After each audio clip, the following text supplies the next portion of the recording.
Gemara Shabbat Daf Yud Gimel Amud Bet.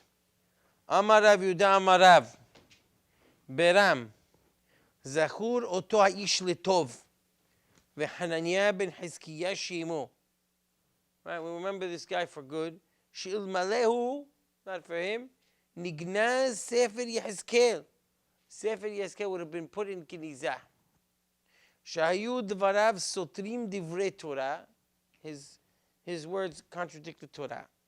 Ma'asa He'elu lo 300 garbe shemen v'yashav ba'aliyah v'drasha. And this is based on the Mishnah that talks about 18 gezerot when the Hachamim went to visit this Hananiah ben Hizkiah ben Garun Shalach V'Lukero. V'Rabu Bet Shema Bet Hillel v'Gazru Gud Het Gezerot. So that's this idea of Yehezkel was in danger of being nignaz. The book of Yehezkel was in danger of being put in Genizah, meaning knocked out of the canon, had it not been for this Hacham who sat and was Doresh and made Dirasha to make sure that all of the pesukim in Yehezkel fit with the Torah. Because there were contradictions. Right away, by the way, when you see that it was Doresh, so right now you have to think on the level of Peshat, what we would do with that. Just as an aside, not so related to what we're talking about, but just since I brought that Gemara, which really is the introduction to what I want to talk about, that's the Gemara. The Gemara Hagigah has a similar situation, but the Gemara Hagigah, Amar Rav Yehuda Beram Zachur Oto Haish Letov VeHananiah ben Hizkiah Shemo Ilmalehu Nignaz Sefer Yehezkel Shu Dvarav Sotrim Divrei Torah Ma'aseh Ulu 300 garbe shemen v'yashav b'derasho. Right, that's the same story. Tanu Rabbanan Ma'aseh b'tinok echad shaya koreh bebeit Rabbo b'Sefer Yehezkel v'haya meivin b'hashmal v'yatsa esh mehashmal v'sarafto u'bikshu lignos Sefer Yehezkel. Another reason why this Tinok that was Yoshev v'Doresh b'Hashmal, the Maaseh Merkabah, and the Esh came out of the Hashmal v'Safto b'Kshu l'Gnei for the one. Amar lehem Hananiah ben Hizkiah, im zeh hacham hakol hachamim hem, my Hashmal Amar Rav Yehuda hayot esh memalilot.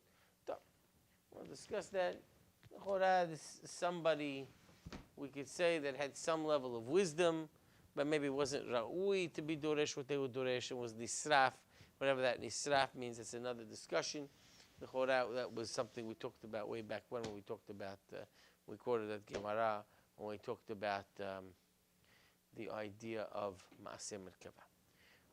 So this concept of that its words were soter to the Torah, right? The words were soter the Torah. So it really applies in Perakim, Mem Gimel, and Dal. That's the question. But I want to focus tonight on a few examples of in Perik Mem Dalit. Now, what I'm going to try and show are two interesting approaches to this idea, and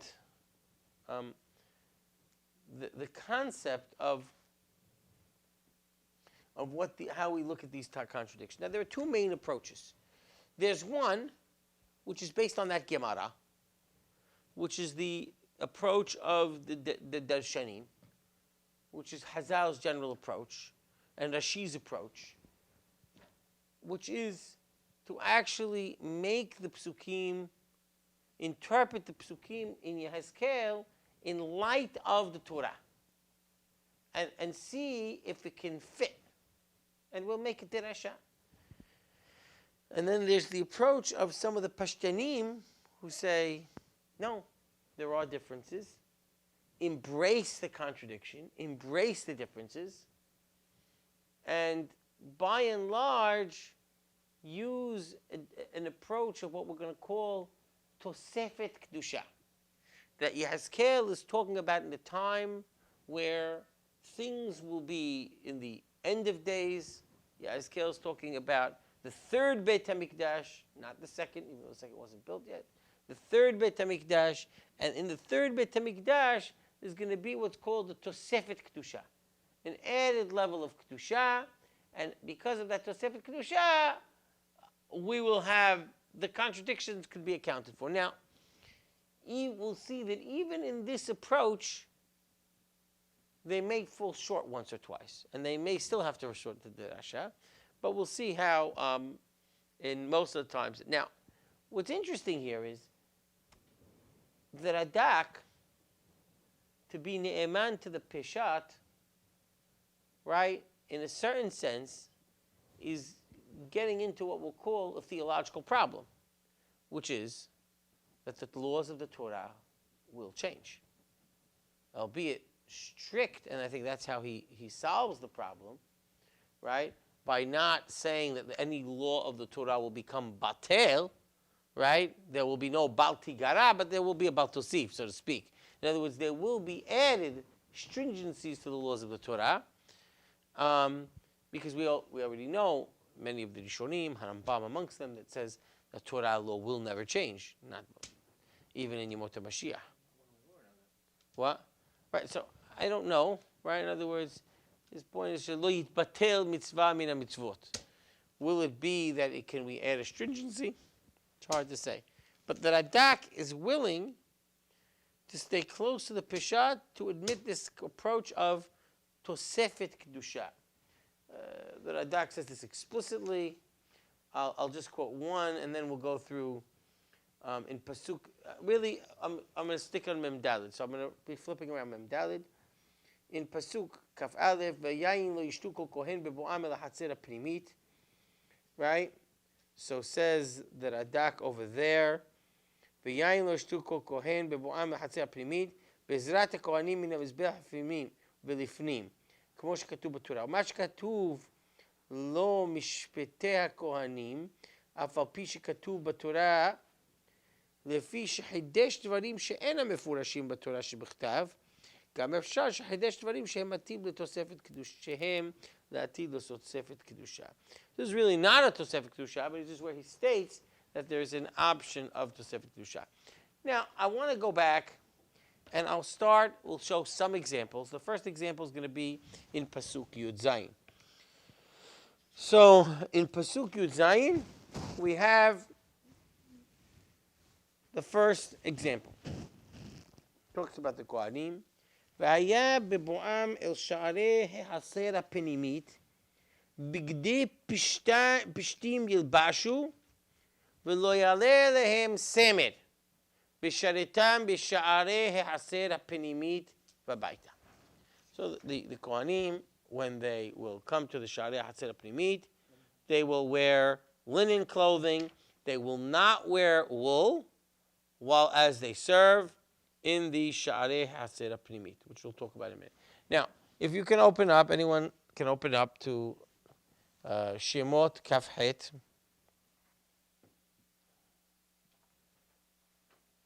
Yeah. Aleph. Someone read it. The first one who gets there, I guess, read it.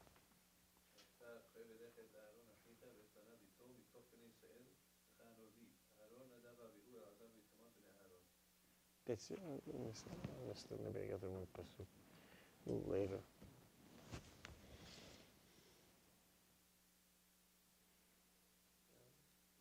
Yeah. Sorry, yeah.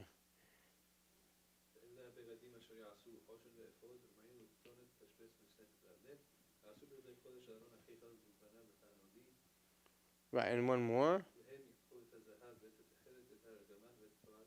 Right, so what, right, okay, good. So, Hazal learned, what's techelet? Techelet is always wool. Techelet is always wool, blue dyed wool. And these bigadim are chavod tfaret, it says, and therefore, the Torah seems to permit wool and linen. So, here, the Yehezkel is saying that they're only going to be wearing linen. Now, when you talk about someone wearing a pure linen garment, what does that remind you of? Who only wears a linen garment? Right, right?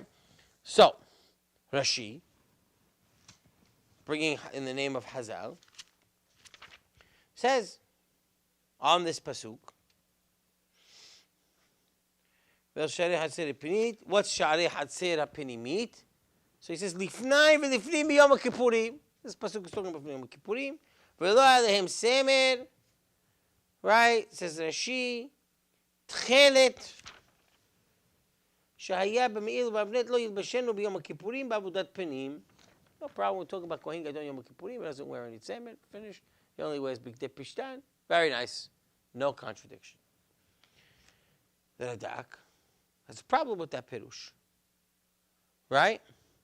So if we look at the Radak says, no. Im nomar hatzir primit kemashmao yeh pirusho sha'ar ezrat hakohanim. והמזבח וממנו לשער העולם. כי הכל הוא חצר. זה can't be קודש קודשים. ויהיה עם זה אם כן חידוש לעתיד. So he has a שיטה, this will be a חידוש לעתיד. כי בבגדי הכהונה שהיו משמשים בהם צמר היה, כמו שכתוב בתורת משה, כי התכלת היא צמר צבוע. In the בגדי הכהונה זה בתכלת. ואם נאמר, right, and so therefore, and if it's in the Hatzar Primit, it has to be talking about the regular Kohen, and therefore what's going to happen is the regular Kohen will be on the level, l'chora, of the Kohen Gadol in the stringencies. ואם נאמר כי דבר זה על עבודת כהן הגדול ביום הכיפורים לפני ולפנים, שעובד בבגדי פשטן, איך קרא דביר חצר? How could you call it a חצר? והוא בית. It's the bite, not the חצר. ואיך אומר בבואם ילבשו לשון רבים. It's only one guy. what ילבשו. והעבודה היא לא הייתה אלא בכהן גדול, והיה הוא לבדו נכנס. So therefore, the Malbim as well reiterates this position of the Radak, that we have a din of Tosefet Kedusha. Right? Tosefet Kedusha, that everyone will have the stringency of the din of the Kohen Gadol. That there will be, every Kohen will only be allowed to wear pishtan, no shatnez anymore. That's one example. We see two approaches. We see Radak challenging Hazal on this point from a Pishat level, saying it can't be what Hazal is saying, that the Rasha doesn't fit with the Pishat. Rashi's Perush out. This must be what's called a din in Tosefet Kedusha. That's the approach of the Radak. Before I get to the next, just the next pasuk we see, it says lo yahgiru biyaza. What's lo yahgiru biyaza? Yaza ze'ah. Lo yahgiru biyaza. So here Hazal, instead of interpreting it as something that causes you to sweat, right? And here even the Radak brings Hazal. It talks about where you wear the clothing, right? And hogrim b'makom shemaziim. In areas that you sweat, that is not where you are hoger the clothing. Okay, that's just the side point. Pasuk Kaf. Another example. Verosham lo yigalehu, ufera lo yishalehu, kasom yichsimu et rashehim. So we have a special haircut for the Kohanim, right? Rashi.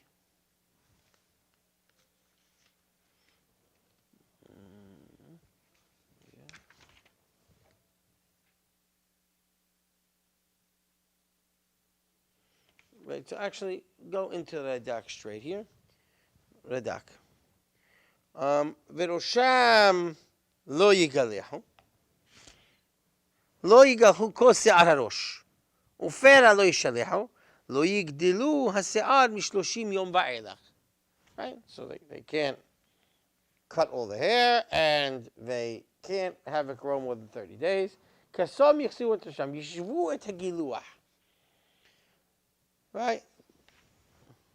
לא יגלחו מכל וכל ולא ישלחו פרע אלא בעניין השווה אחד ל30 יום. ורז"ל פירשו כסום יחסרו כתספורת של בן אל-עשה. Who is this Ben El-Aseh? Ben El-Aseh was talking about the son-in-law of Rabbeinu HaKadosh, and he was a very aristocratic person, right? There's a few Gemarot where he was, Bar Kapara, Kafar, would ridicule him because he was very prim and proper, but not necessarily Hachem. And Bar Kapara was known to be a Hachem Gadol, but also one with a sense of humor. So he got himself invited to the wedding. They didn't want to invite him, Rabbeinu Kadosh, and then he started joking around and ridiculing Ben El-Aseh. It's a Gemara's. So this is Ben El-Aseh used to be very particular about his haircut. And the Gemara learns that the tisporet of Ben El-Aseh was that one hair should equal perfect exactly one hair to the next. Where one hair would start, with other would emerge. But the Gemara says that this was the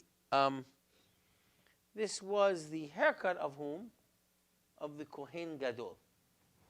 And here, it seems that all Kohanim have to take this haircut, right? Let me somewhat indicate, although this is not so mefurash, that there would be also some level of a tosefet of expectations from the Kohanim, right? They have to cut their hair in a certain way, which was not mentioned anywhere else before.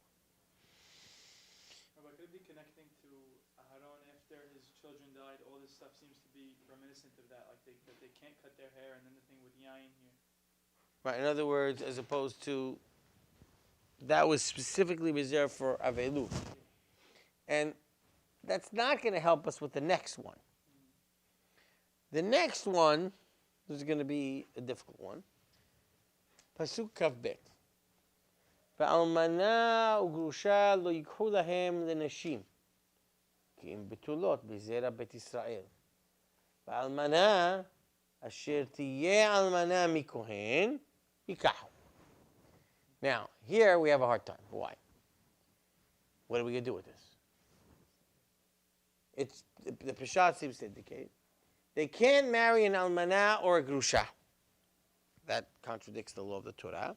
They can only marry betulot. So if that's a kohen, again a contradiction. Kohen's allowed to marry almanah. What do you want to say? It's kohen gadol? Then the end. V'almanah shetiyeh almanah mi kohen. A kohen's widow, they could marry. I'm detracting from the law. If it's kohen gadol, I'm making it more mekel. So what do I do? Two approaches. Radak, simple. Radak again comes back to the mode of Tosefet Kedusha. The whole thing is talking about a regular kohen and Almanah Grusha lo yikhu lahem lenashim, right? That's talking about regular kohen. He can no longer marry Almanah. And he says the Radak, Im amar ze al kol kohen, yeh ze lo tosefet kedusha le'atid. V'hu ki almanat kohen gadol, v'afilu kohen ediot, yachol lekachta. But, so, almanah grusha lo yikhu lahem nashim. They need betulot. But, an almanah of a kohen gadol, and he says, and even any kohen, he could take. V'zeu shama sheti almanah mikohen yikahu. Got it? Now, v'im nomar ki al kohen gadol dibed. Now, let's say you want to say this is pasuk now. This obviously is changing. So now the only way you can solve this, b'drasha, to fit it with the law of the Torah, you have to say that almanah ugrusha lo yikhu lahem lenashim kim bitulot mizeh beYisrael. That has to be talking about kohen gadol. So it says the Radak. If we want to say ki al kohen gadol diber yeh pirosho mi kohen yikahu, how do I explain the rest? You have to do something interesting here. Va'almanah ugrusha lo yikhu lahem lenashim כי אם בתולות מזרע בית ישראל. והאלמנה אשר תהיה אלמנה, stop. An almana that is an almana, and I'll get back to that point in a minute. Mikohen, from the Kohanim, they can take him. In other words, it's not almana of a Kohen, it's almana. And even though I just told you that Kohen Gadol cannot marry almana, but almana sheti almana, an almana that is an almana, from amongst the Kohanim, they can take her. What? What'd you say? Well, so, yeah, right. In other words, almana sheti almana, then mikohen yikahu, right? Because it's right. So now, mikohen yikahu, from amongst the Kohanim, from some Kohanim could take her as a wife. Right. Mikohen from the, I'll read you the Radak, right? The Radak says, right? ואם נאמר כי על כהן גדול יהיה פירוש מכהן ייקחו מקצת כהנים ייקחו כמו שפרשו רבותינו, כמו יונתן, תרגום יונתן, שאר כהניה יסבון. Now, והנה, the problem with this is, הניח זונה וחללה, כיוון שכתוב בתורה, לא זכר הכל. Right, so, it didn't mention zona v'halala because that's written in the Torah. Either way. Now, you're going to ask me a question. So what is this? Va'almana asher tiya almana. It was strange language, right? So Rashi says, Va'almana asher tiya almana, right? So he explains again, first of all, it's talking about Kohanim Gedolim in the beginning, right? כהנים גדולים, אבל יש מן הכהנים אשר ייקחו את האלמנה כגון הדיוטות, וזה מכהן ייקחו. יש מן הכהן שמותרים באלמנה. Then he says, אשר תהיה אלמנה, גמורה. אלמנה אשר תהיה אלמנה. means she's אלמנה גמורה. פירת לגרושה וחלוצה, אף על פי שפנויה היא אסורה אף להדיוט. Meaning, if I just said, ואלמנה לא ייקחו, you might say, oh, an almana or anyone like almana. So I might think what? Girusha v'halutza muteret. No, it says almana. Asher tiyeh almana. Has to be a real almana. Almana gmura. La'apuke what? Girusha v'halutza. Then mikohen yikahu. But I'm not changing the law of the Torah. Girusha v'halutza lo yikhu. That's how Hazal will read this pasuk to fit with the laws of the Torah. Okay? Now, as you'll see, sometimes the dirashot are a little tricky. In other words, but you have to do it. It's interesting on this one that Radak doesn't complain. Right? The Radak just presents it, and he doesn't maksheh like it was maksheh on the first one. You could have said V'almana, Shtiya almana, said Dahuk. He doesn't ask that question. Mikohen yikahu should be mina kohanim. It's mikohen, from amongst the priesthood, or from priests amongst the priesthood. It's ksat kashe, right? Nevertheless, Radak here doesn't ask any questions. It's not maksheh on the perush of Hazal here. Just presents it to us. Presents two perushim. The next one. So then the Navi gets a little bit roles of the Kohanim and teaching. Pasuk Kafhe. Now I'm going to read Kafhe not because Kafhe is a contradiction, but it's important to understand the contradiction in Kavav in light of Kafhe. Ve'elmet adam lo yavo letom'ah. Person cannot come to a met, to become tameh. Ki'im le'av, ule'em, ulben ulebat, le'ah ule'ahot, asher lo hayta le'ish yitamau. These 6 krovim could become tameh. This fits perfectly with the law of the Torah, right? Provided that what? What type of a kohen we're talking about? Yes, we're talking about kohen idiot, right? That's set up, obviously. Now let's read pasuk kafar. V'acharei tahorato shiv'at yamim yispiru lo, right? After he becomes tahor, right? They count for him 7 days. ובiyom bo'o lakodesh hatzeh. Okay, leave that biyom bo'o. We'll talk. That's another point later. Okay, so אחרי טהרתו 7 ימים יספרו לו. He counts 7 days. Okay. Says Rashi, what's אחרי טהרתו? אחר פרישתו מן המת. לכאורה in the Torah, all you have to wait is one set of 7 days, right? Not after you became tahor, you have to wait 7 days. So what's taharato? Rashi says, taharato here means prisha min hamet. Radak. And that seems to be fitting, but the word taharato is a little kashi. The Radak says a little differently. Radak says, ahare taharato.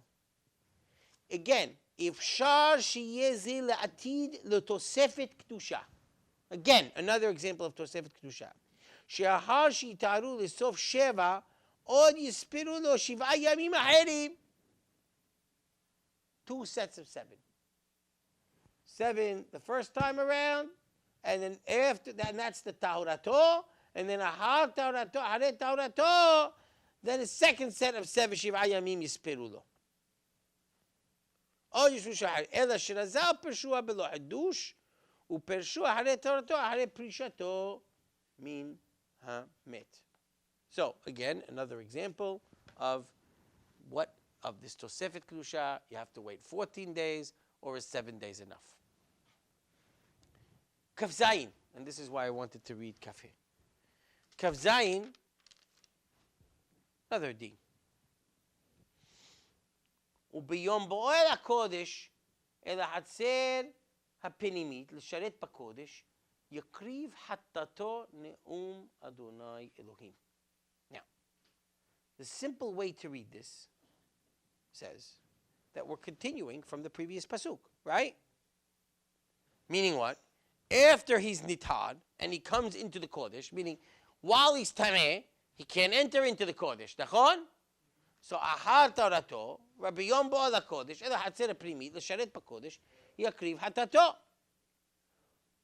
רוצה לומר, says the רד"ק, אחר שיטהר וייכנס לקודש, שלא נכנס שם בטומאתו, after he didn't come in when he was טמא.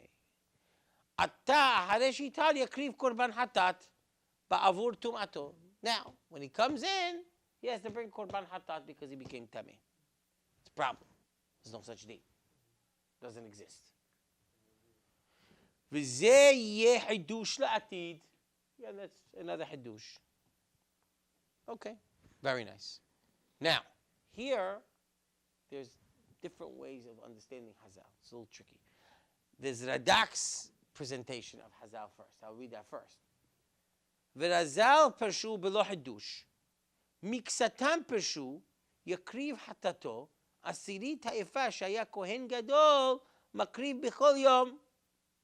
שלא יקריב אותם בימי טומאתו, אמר שיקרבנו אחרי טהרתו. So, first of all, he's also, the Radak, even in the eyes of Chazal, is saying this pasuk is a continuation of the previous psukim. And they say, you know what, who didn't bring the korban? We're not talking about a stam kohen. We're talking about the kohen gadol. And what do you mean, yakriv hatat? What's his hatat? He's talking about the asiri ta'ifa minha that the kohen would bring every day. Minhat havitit. Every day would bring a minha. So now he has to bring it back. Okay. Umiksatam amru yakriv hatato. So that's one approach. Approach number one. We're talking about the ifa of the kohen gadol that he brought every day. He didn't bring it while he's tameh. Okay, now he's going to bring it again. Approach number two. ומקצתם אמרו יקריב חטאתו, בא ללמד שלא יוכל לשלוח קורבנתה בימי טומאתו, שנאמר ביום בואו, יקריב בזמן שראוי לביאה, ראוי להקרבה. Basically, he can't even send קורבנות when he's tameh. It's not that he can't come into it, he can't even send. ובזמן שאין ראוי לביאה, אין ראוי להקרבה. So now he can send. Now the Radak is the question on the first one. ואני טמא. לפי שאמר יקריב חטאתו, זוהי עשירית האיפה, והלא מדבר בכהן הדיוט. We just established we can't be talking about the Kohen Gadol. שמטמא לקרובים. ועשירית האיפה, כהן גדול היה מקריב אותו משלו בכל יום, מעשתו בבוקר ומעשתו בערב. According to Hazal, we have to explain this pasuk about Kohen Gadol. Can't be. Because we just got through talking about the Kohen that's metameh l'shivat krovim. That's not the Kohen Gadol. וכהן הדיוט לא היה מקריב אותו, אלא בשעת חינוך עבודה. Kohen Gadol only brought this עשירית האיפה once. That's מנחת חינוך. שיום שמתחיל לעבוד. וכזה לא מטמא לקרובים. אם כן, מהו שאמרו ביום בועל הקודש? What do you mean ביום בועל הקודש? When it comes to Tameh, if it's Kohen Idiot, can't be, because he only brought this minha once in his lifetime. If it's Kohen Gadol, who brings it every day, and you're saying now he'll bring it, can't be, because we just said he was מטמא לשבעה קרובים. מה שאמר יספרו לו, ולא אמר יספור לו, רוצה לומר יספרו אחיו הכהנים. שאם הכך הוא לא יניחוהם לקדש לקודש עד שיעברו 7 ימים ויטהר. And what do you think? The fact that it goes to singular, yisperu lo, right? V'lo amar yispor lo, account for himself, because that the other Ehav HaKohanim will make sure. So again, the Radak leaves this up, and therefore the Radak seems to indicate that it's difficult to have that perush that's saying it's going on the Kohen Gadol, has to be going on the regular Kohen. So either you take as a Tosefet Kedusha, that he has to bring a hatat when he finishes his Tumah. Or you say like the second one, which is what? Which is since he couldn't send any korbanot when it was time, now he could begin to send korbanot if he needs to. Rashi, however, here, Rashi brings a total different perush, which is different than all the 3 perushim that Radak brings. And this perush seems to come a little closer to explain this pasuk in light of the Torah's law, but we're going to have another problem. Ubiyom bo'o tahila el hakodesh lithanech la'avoda. So, first of all, we're talking about Kohen Hediot. But what is he doing? He's divorcing this pasuk from the parasha that just happened before. This has nothing to do with the Kohen that became Tameh and now he's Tahor. This is the deen of Minhat Hanuch. וביום באות תחילה לקודש להתחנך לעבודה, יקריב חטאתו. What's his חטאת? זו עשירית היפה שלו. כשנויה במועד קטן, שכהן הדיוט טעון עשירית היפה ביום חינוכו, כעניין שנאמר, זה קורבן אהרון ובניו, וכמו שפרש במסכת מנחות. Meaning this is a new pasuk, new parasha. Has nothing to do with, and what's biyom bo'oel HaKodesh? By the way, I'm telling you, the first day he comes into the Kodesh, his initiation day, he's going to bring a korban. And therefore, that fits with the Torah. And it's not any of the 3 perushim. It's not the Tosefet Kedusha perush. We already would expect that she wouldn't bring that. It is not the Dak's representation of Hazal that it's the Asirit Haifa, which is the Minhat Havitin of the Kohen Gadol. Right? Because the Radak wants to make it a continuum. Right? So that doesn't work. Right? Meaning, the Radak understood one thing, that it has to be a continuum. So even according to, so when it says Ubiyom Bo'el HaKodesh, it has to be talking about the Kohen beforehand. So what's Biyom Bo'el HaKodesh? When he stopped becoming Tameh. So why the Asiri Taifa? Because until now he was bringing Asiri Taifa. Now he can no longer bring Asiri Taifa. Until now he couldn't bring Asiri Taifa. Now he could resume bringing Asiri Taifa. That's Biyom Bo'el HaKodesh. He brings that. He starts bringing that again. Or he sends his korbanot. Right? Then he had a problem because it's Kohen Gadol. Rashi says, no. Your problem is one thing. You're assuming, Radak, that this continues the previous. That's why you couldn't make it a Kohen Gadol. Because it has to be Kohen Gadol. She says it's not even a continuum. And you know what? But now he can't make it Kohen Gadol because it doesn't only have to be Kohen Gadol. It could be a regular Kohen Idiot even. Because Biyom Bo'el HaKodesh has nothing to do with beforehand. And what is it? It's the Minhat Hanuch. The first day he enters into the Avodah, he is going to bring a Minhat Hanuch. And that is the approach that Rashi takes here. It's an approach that Radak didn't even represent in this pasuk at all. It's a unique approach of that Rashi brings in the name of some Kabbalah. Okay. One more. All right. The last pasuk. Kol nevela utrefa min ha'of u'min ha'behema lo yochlu ha'kohanim. Right. So this one is trickier than all the other ones before because it's hard to see any tosefet kedusha here. We're bringing a law of the Torah. Kol nevela utrefa min ha'of u'min ha'behema lo yochlu ha'kohanim. And we know, right? Nobody can eat it, right? No, nobody can eat nevela and terefa. So Rashi explains this simply. Obviously, it shouldn't say kohanim. Why would the Torah? Why would Yehezkel go out of his way to reiterate this prohibition amongst kohanim? So Rashi says, "Kol nevela utrefa lefi shehutra lahem milikat hatat ha'of shin nevela utrefa hutzrach lahaziram al shad nevelot utrefot kach parshu rabotenu." So basically, we need this pasuk to reiterate to kohanim because we have a problem. We could theoretically have a potential problem. How do kohanim slaughter in the Bet HaMikdash? They don't make shahita. They do milikah. Milikah is what? From the back and with the thumb. Milikah, anytime, if you would do milikah, that's what we call a nevela. Right? It's simple nevela. It's nevela ta'of.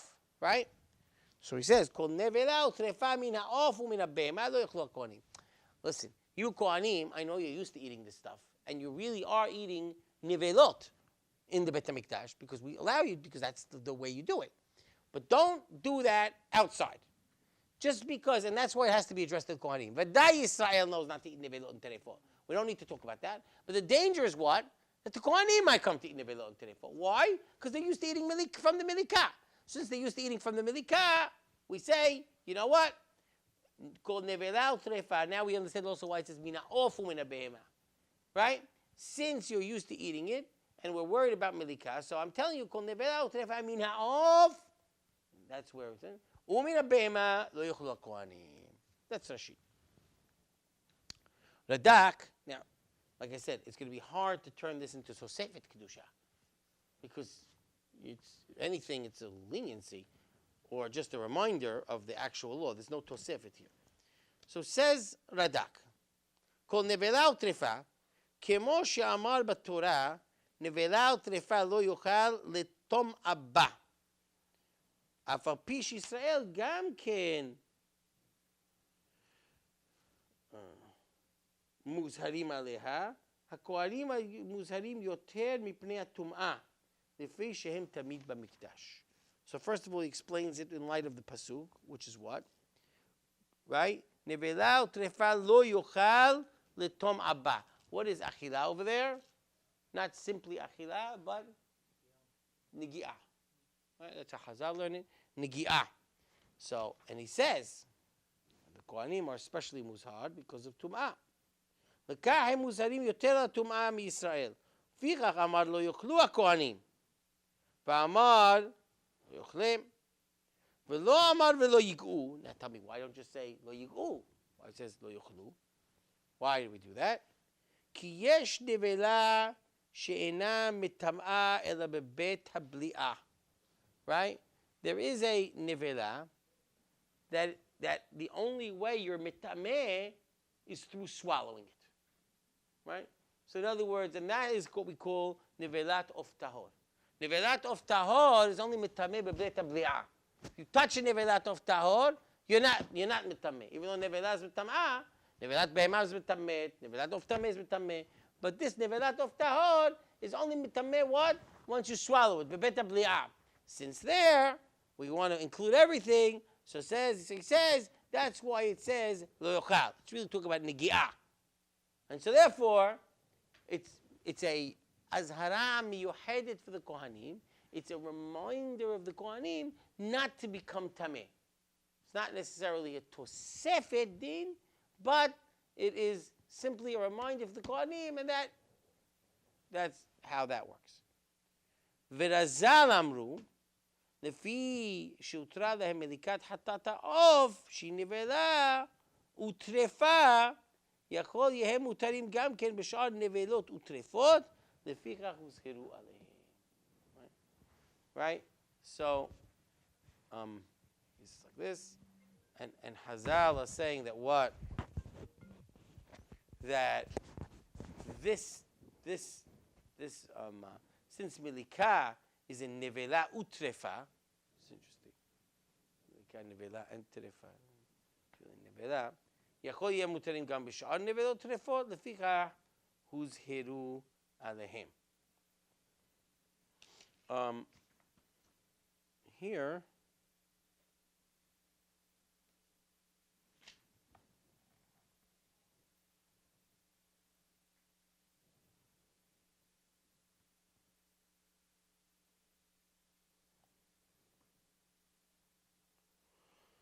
he says here, this is no חידוש, ואין זה חידוש ליהזקאל בתורה, אמר אצל הכהן, נבלה וטרפה לא יאכל, כמו שכתב הרמב"ם בספר המצוות.